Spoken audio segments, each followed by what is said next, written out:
so that's a quick look at, I guess, an overview of some of the tools that are there. So let's have a look at some of this. Okay, so let me just go here to switch out to Windchill. Okay, so here's Windchill.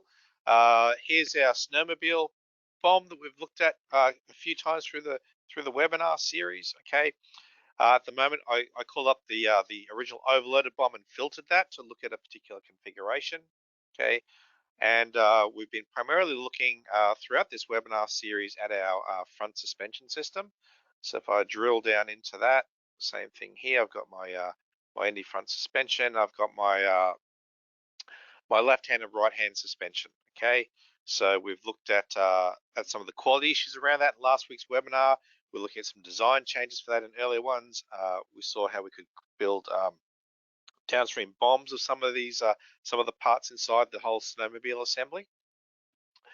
So let's talk about how we might share that information out. Okay, so it could be a simple case of if I want to have somebody look at this. Okay, so we talked in the previous webinars how we're undergoing some changes for this. So maybe let's look at this particular assembly spindle, the left-hand version.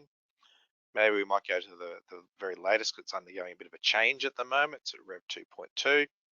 Okay, so there's my viewable. I can look at that. I could open that up inside Creo View if I wanted to look at it in a bit more detail, to maybe take more detailed measurements, whatever that might be. Let me just jump that across here.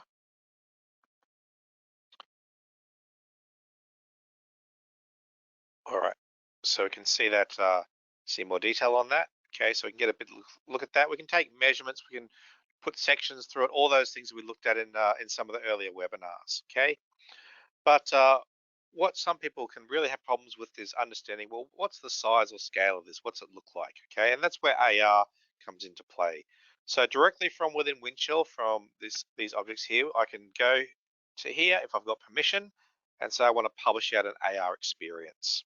Okay, so I'm going to take this model and publish that out. So I get a little warning about, you know, don't publish classified information out on this. You can read more details on that. Okay, so I need to log in to my ptc.com account. So this is your normal account that you might use to access the support tools or anything else. As long as you've got an account created, you can publish out these experiences. So I'll just log in I'm going to publish that to my server. I can give this experience a name. I can choose where I'm going to put the floor for this thing. So it's going to sit on the floor like that. What the quality of this is, and I'm going to publish that out. Okay, so it takes that viewable that Windchill generated automatically and publish that. So if I want to have a look now to control that, I'll go to my my AR portal. So here you can see the models that AR experiences I've published out. So there it is, the one I just published now. Currently the access is set to restricted.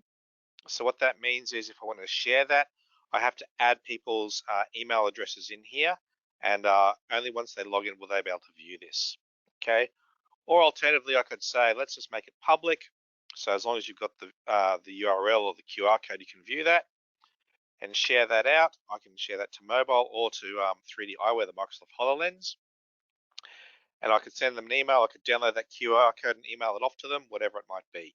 Okay, so to see what that looks like, let me just screen share my device here so you can see that. So I'll put my iPad over here and let's get some screen mirroring going. Okay, and we will get a little bit inception-y here. All right, so there's the iPad. I will launch the View app, and I will scan that QR code.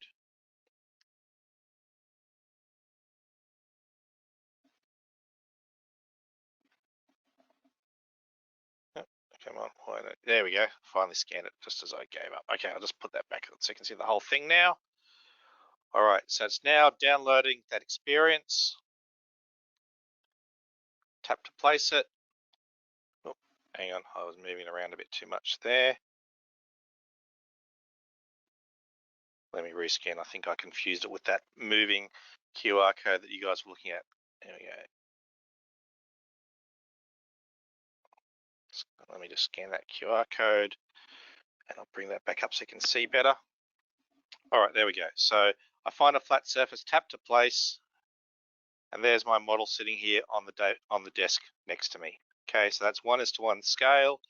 I can spin that around to look at it from other angles. If I want to, I can zoom it up, shrink it down, tap up in the top right corner to put it back as to the original position. Okay, maybe I could just hide the main structural element to see the bits that make that up, like so. Could bring that back. But that's basically my my augmented reality experience. So that's how quick and easy it is to publish some AR to share your models out of Windchill. All right.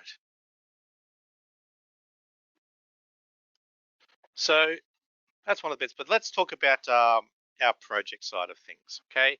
So when we looked at this in some of the earlier webinars, we were looking at basically there were some issues around, some quality issues around this particular part.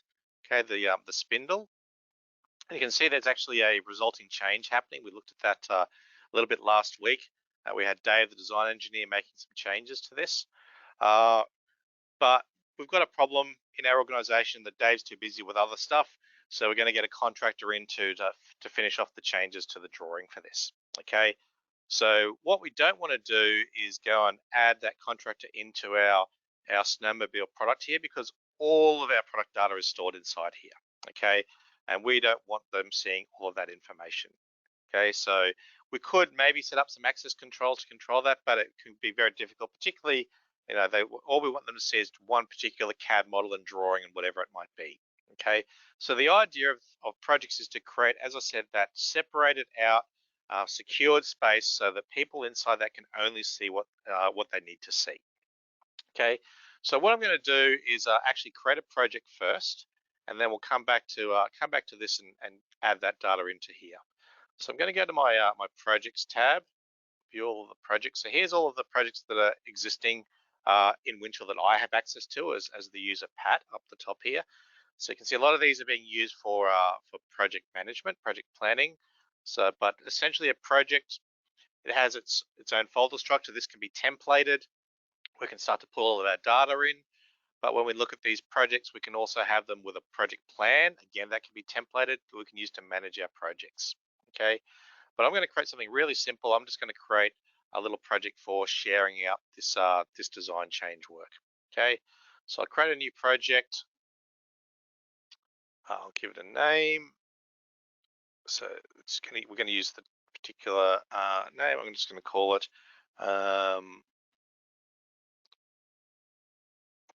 spindle changes. There we go. I'm going to use a template. Okay, so I can have different templates that have different folder structures and workflows. You can see there's things that are already there for some of our ISO audits. We discussed them last week during the quality side of things. I can put descriptions, other attributes and information in here, how I synchronize that information, how it should identify out of date information as well. But we can just go okay that, and we've now created a project. Okay, and I'm the manager for that. So once it's built my project, here it is my spindle changes. It's currently running, its status. I can define all of this information. But what I might want to do is look at now for the spindle changes, who's going to be involved in this project. So I go to the team, like you do with products, and you can see again from the template, there's guests and members. So I can start adding people in here. So these can be internal people that are users inside my Windchill environment. We looked at, we had, for example, Dave, our design engineer. So maybe we'll add him in here as a member as well, seeing as it's sort of his work to see. But what we can also do is add users into the Windchill environment that don't exist as users inside our LDAP, our user management tool. Okay, so one of the things I've got for projects is I can just send an email invitation. Okay, so I can send an email invitation to an email address for the contractor that we're going to use, add them across. They'll be sent an email. They'll be asked to log in. That will create an account for them, and now they have access to that project. Okay, so the users, you don't have to go and create all of those users inside your Active Directory, if you're using that integrated into Windchill, okay, they can just be simply added in via an email address and brought in that way to Windchill. Okay. So once I've got them added in, then I want to start adding some data into that. So if I go look at my my spindle changes, you can see there's just the general folder. That's just the basic template. So we'll go back to our spindle. Here it is here, and we can say, okay, this is the part that we needed to make some changes to. So I'm going to go and let's go and oh,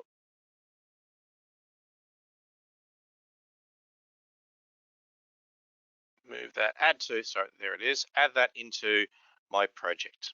Okay, so I'm going to find my spindle project.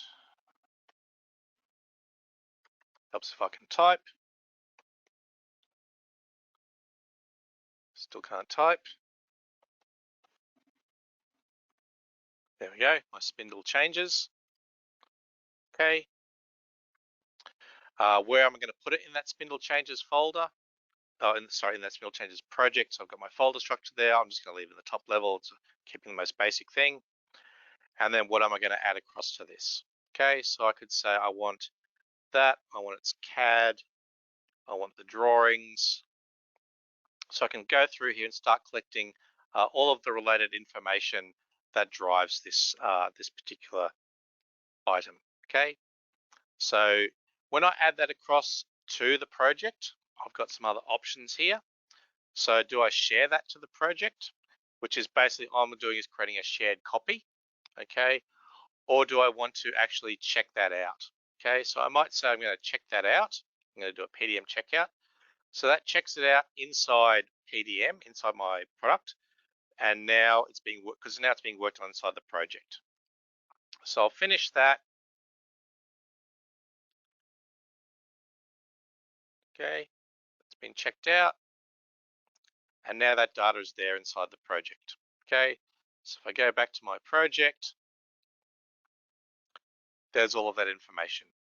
And I can see it's checked out from PDM. So now my contractor can come in and work on this.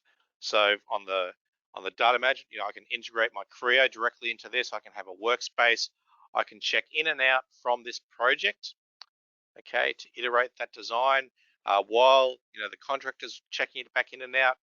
Dave, the design engineer, could be checking in and looking at the viewables to make sure that everything's okay, so they can work together on that. And then once they're done, everything's good, we can come back here and then we can do a send to PDM. So we can basically check in that updated model back into PDM as the next iteration. Okay, so it's a nice, controlled, managed collaboration tool for working with your Windchill data.